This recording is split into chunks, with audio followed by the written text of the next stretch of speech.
నమస్కారం అందరికి. ఈరోజు మనం మాట్లాడుకోబోతున్నాం సినిమా సీరియల్ భావోద్వేగం, మానవ సంబంధాలు, నైతిక ప్రశ్నలు మరియు మనసును తాకే డ్రామాతో నిండిన సినిమా ఇది. ముందుగా కథ గురించి చిన్నగా చెప్పాలంటే సినిమా ఒక తీవ్రమైన ఘటనతో ప్రారంభమవుతుంది. ఆ ఘటన కారణంగా ఒక మహిళ జీవితం పూర్తిగా మారిపోతుంది. ప్రతీకారం తీసుకోవచ్చు, ద్వేషంతో బ్రతకవచ్చు, కానీ ఆమె ఎంచుకున్న మార్గం మాత్రం అందరినీ ఆలోచింపజేస్తుంది. అదే ఈ సినిమాకు ప్రాణం. దర్శకుడు కథను చాలా నెమ్మదిగా కానీ గాఢంగా నడిపించాడు.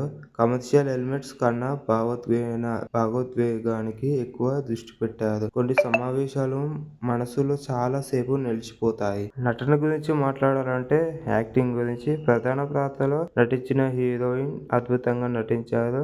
ఆమె భావోద్వేగ సన్నివేశాలు చాలా నేచురల్ గా అనిపిస్తాయి. సపోర్టింగ్ క్యారెక్టర్స్ కూడా కథకు బలం కూర్చుతాయి. బ్యాక్గ్రౌండ్ మ్యూజిక్ డిపార్ట్మెంట్ గురించి మాట్లాడుకోవాలంటే సినిమాకు మూడు తగ్గట్టుగా ఉంటుంది. ఎక్కడ ఎక్కువగా అనిపించదు, తక్కువగా అనిపించదు. కొన్ని సీన్స్ మరింత ఎమోషనల్ గా ఎలివేట్ చేసింది. Technical department camera work realistic tone లో ఉంది. లొకేషన్స్ కూడా కథకు బాగా నెట్ అయ్యేలా సెట్ చేశారు. ఎడిటింగ్ కొంచెం క్రిస్పీగా ఉంటే బాగుండేది అనిపించేది. ప్లస్ పాయింట్స్ ఈ సినిమాలో మాట్లాడుకోవాలంటే భావోద్వేగ కథ, శక్తివంతమైన నటన, మెసేజ్ ఉన్న స్క్రీన్ ప్లే. మైనస్ పాయింట్ల గురించి మాట్లాడుకోవాలంటే నెమ్మదిగా స్లో నేరేషన్ లో అయితే వెళ్ళింది సినిమా. అయితే కమర్షియల్ ఎంటర్టైన్మెంట్ కోరుకునే వారికి కొంచెం బోరింగ్ గా అనిపించవచ్చు. కమర్షియల్ ఎలిమెంట్స్ అయితే ఈ సినిమాలో ఉండవు. మొత్తంగా ఈ సినిమా గురించి మాట్లాడుకోవాలంటే సిరయ్ ఒక మాస్ సినిమా కాదు. ఇది class, emotional, message oriented cinema.